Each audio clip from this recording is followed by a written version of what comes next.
Interview बहुत अच्छा था, पैनल बहुत अच्छे थे, बहुत कंफर्टेबल फील करवाया उन्होंने। होती है वहां पे, बट अगर आप काम रहे, कंपोजिट रहे, तो बिल्कुल डर नहीं लगता है।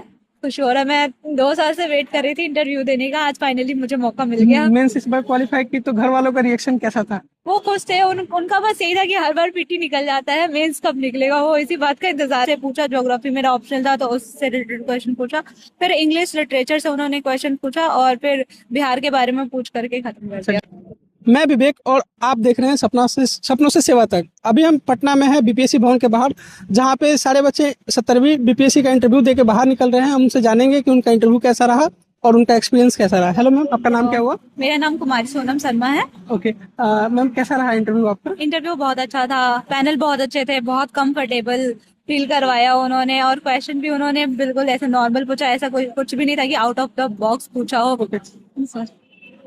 और किस चीज से आपसे ज्यादा क्वेश्चन पूछा गया मैम? में से एवरेज सबसे पूछा गया। पहले तो उन्होंने करंट अफेयर्स का क्वेश्चन पूछा, उसके बाद फिर मेरे ऑप्शनल से पूछा, ज्योग्राफी मेरा ऑप्शनल था तो उससे रिलेटेड क्वेश्चन पूछा, फिर इंग्लिश लिटरेचर से उन्होंने क्वेश्चन पूछा, और फिर बिहार के बारे में पूछ करके खत्म कर दिया। ग्रेजुएशन सब्जेक्ट आपका इंग्लिश लिटरेचर? हाँ, ओके, इसीलिए उसमें क्या क्वेश्चन पूछा गया मैम? मेरे से बेसिकली जॉन डन के बारे में पूछा गया, एलेक्जेंडर पोप के बारे में पूछा गया, जॉन कीट्स के बारे में, रोमांटिसिज्म के बारे में पूछा गया। वो रोमांटिसिज्म के समय कौन से राइटर्स थे, पोइट्स थे, तो मैंने उसके बारे में बताया उनको। फिर ज्योग्राफी से मेरे से लॉन्गिट्यूड और लैटिट्यूड के बारे में पूछा गया, फिर उनके बीच का डिफरेंस पूछा गया, इंटरनेशनल डेट लाइन के बारे में पूछा गया।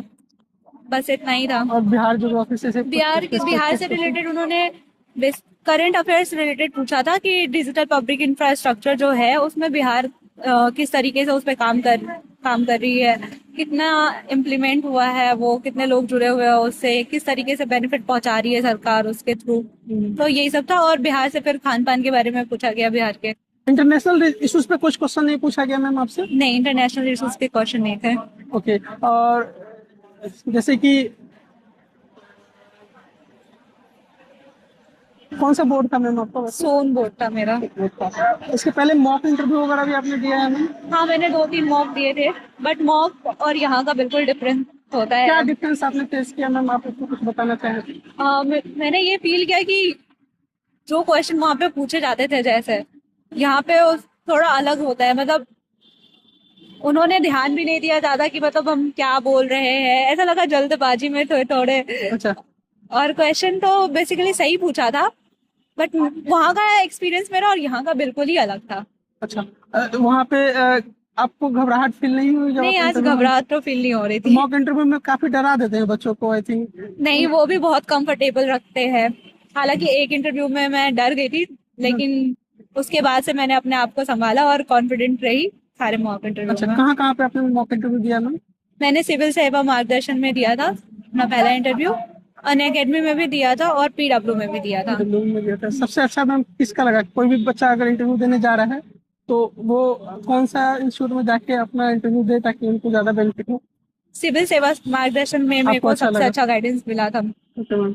और जब आप वेट करते हो अंदर में इंटरव्यू होने से पहले, तो कैसा फील होता है? और थोड़ी सी घबराहट होती है वहां पे, बट अगर आप काम रहे, कंपोजिट रहे, तो बिल्कुल डर नहीं लगता है और सब आसान हो जाता उसको है। टैकल करने के लिए आप न्यूज़पेपर वगैरह भी पढ़ रहे थे नहीं, अंदर में? न्यूज़पेपर मैंने नहीं पढ़ा था, न्यूज़पेपर मैं घर से पढ़ के गई थी।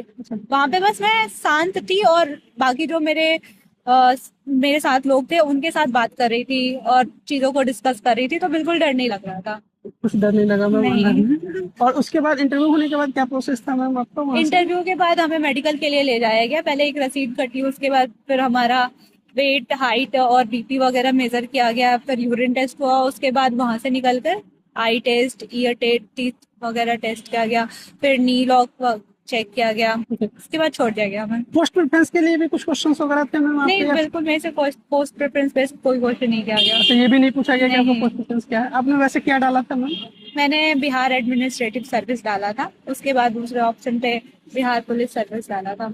तो आप एसडीएम का जो पोस्ट है वो आपने फर्स्ट प्रेफरेंस में रखा है। आप क्या चेंजेस लाएंगी अगर आप एसडीएम बनती है तो?